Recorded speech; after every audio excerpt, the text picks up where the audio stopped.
Paul Gosar, member of Congress from Arizona, Republican from Arizona, yesterday tweeted out a 92-second clip, a modified clip of the Japanese Magna series attack on Titan. And in it, he has blood splattering everywhere, words like drugs, crime, murder, poverty, gangs, violence, and trafficking flashing on the screen. And he has his face on the good guy, and he is taking down and killing Alexandria Ocasio-Cortez, the Democratic Congresswoman from New York. How does this happen? How does somebody like this end up in Congress, for that matter? On the line with us is David Gosar. He is Paul's brother. He's also a practicing attorney. And David, it's been a while since we've talked. Thank you for coming back on the program. What's going on with your brother? What brings about this kind of bizarre behavior? Well, Tom, I think what we're seeing across the country, and he's an example of it, is, the result of 30 years of right-wing propaganda that has warped people's minds. And, he's in a position of power and he wants to keep it. So in order to be a good cult member in good standing, you have to, say outrageous things, raise some money, and, keep your name out there. And that's exactly how you raise money, is by being more extreme than the next guy. I thought Republicans just basically went to big corporations and rich people and said, give me money and I'll do your bidding. I mean, why does he have to do, I'll be crazy to raise money? Well, you look at the district he's from. Okay, he's in a safe district, at least up till now. They're redistricting. They don't have to really, give him a lot of money because, he's going to get reelected anyway. And, he does collect a lot from the, the mining industry, fossil fuel, and so he does their bidding. But, if you want to raise the real money, if you're in his position, this is what you do. Wow. So is your brother... It's a tough question to ask, but, is he suffering from some kind of mental illness? I mean, or is he just P.T. Barnum? Are we just seeing showmanship here? Well, it looks like he's suffering from something, Tom. You can see in his body movements, and, there's been a lot of speculation about some degenerative neurological condition and, other things.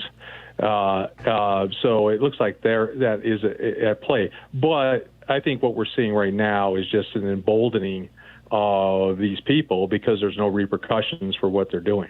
Right. And also, in fact, there's only rewards. There's rewards and money. Right. There's rewards in standing in this, nutty Nazi incel community that they're all kind of pandering to.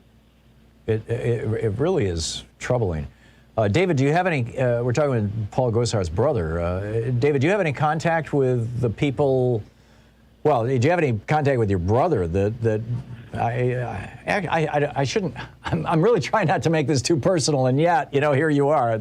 And with the people that he's interacting with, I mean, how big is this cult? How strong is this thing in the Republican Party? How much is Paul Gosar actually reflecting the Republican Party versus, being an outlier? I'm reminded of Steve King. Steve King used to come on my program when he was a Republican congressman from Iowa. And he would say outrageous things, and he would push the envelope, but he was still considered kind of inside the mainstream of the Republican Party. And then he just started openly proclaiming white supremacy, and all of a sudden he was no longer in the mainstream. Have the lines moved? Is your brother on the inside or the outside? I mean, what does this say about the Republican Party as well as your brother?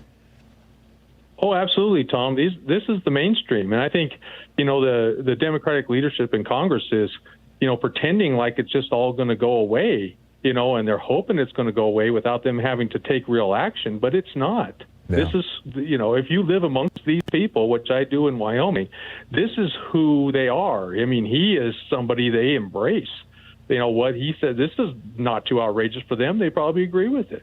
And I think this is exactly what the Republican Party represents. And every night they're fed more and more of this through Tucker Carlson and Fox and, all the other outlets that exclusively, that's all they digest every single day, all day. Yeah, 24/7 rage machines.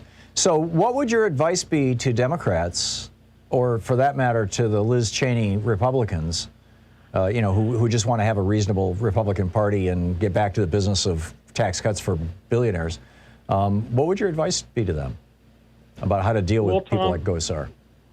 Well, Tom, the sooner they realize that there is a binary choice here, it's them or it's us. It is not something you can reason with.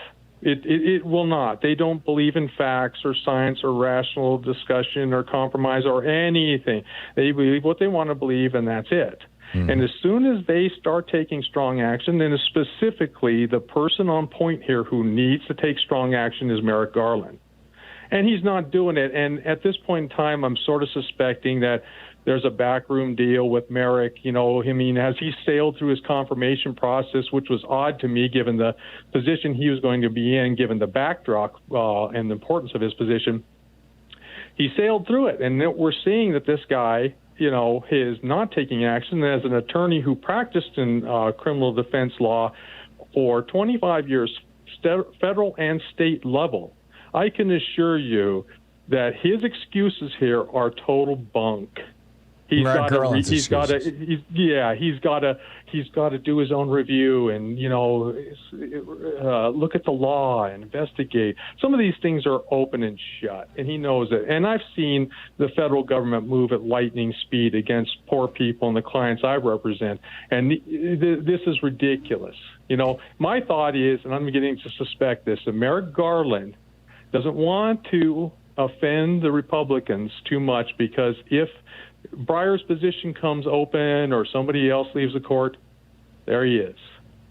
Oh, he's trying to hang on to get onto the Supreme. Oh, that makes a lot of sense. I had been trying to figure out what might be motivating Merrick Garland. That makes so much sense, David. We're talking to David Gosar, a practicing attorney and brother of Paul Gosar. As a guy who has practiced law for 25 years, and you know your way around this stuff, and I'm not a lawyer and I haven't practiced law, how best can people who are listening to this program or watching us right now reach out to the Justice Department and say, do your damn job? I mean, do we have any leverage? Is there any mechanism for doing this? It doesn't appear that there is any leverage, Tom. I mean, he's under all sorts of pressure. You see it all through the internet. Calling people like us, speaking out yourself. He just sits there and does nothing. It's like to me, it just appears to be a deliberate stall. Yeah. And I don't know. I mean, you can reach out. I've emailed them repeatedly. Come on, let's get going on this and stuff. But he's going to do what he's going to do, because you see the inability to put pressure on any of these elites. Right. the Kirsten Sinema, the Joe Manchins, all the Republicans, opposing these bills that are wildly popular. It doesn't appear that there is anything you could put pressure on. It has to come from his superiors that will finally wake up, because if he does not move on this, he's setting the stage day by day for this to grow and become more solid and to become more intractable. So is it that Joe Biden needs to walk over to the Department of Justice and kick Merrick Garland's ass? Is that what we're left with? You know what? Through intermediaries, whatever. I know he doesn't want to intervene in the process, but my suspicion is, all of this stuff, it's like so much you see in court, Tom, not maybe the trials, but all the other things, the sentencing, the guilty pleas, and, all the other things you see. So all of that is all prearranged. So a lot of it's just theater, while you're in there. And, that's what I see, confirmation hearings and those things. And my thought is, Merrick was picked because he was going to behave in this manner. Wow. And so I don't see the pressure coming from him, from Biden. But that's what needs to happen. Yeah, I'm with you. David Gosar, brother of Congressman Paul Gosar, and a practicing attorney.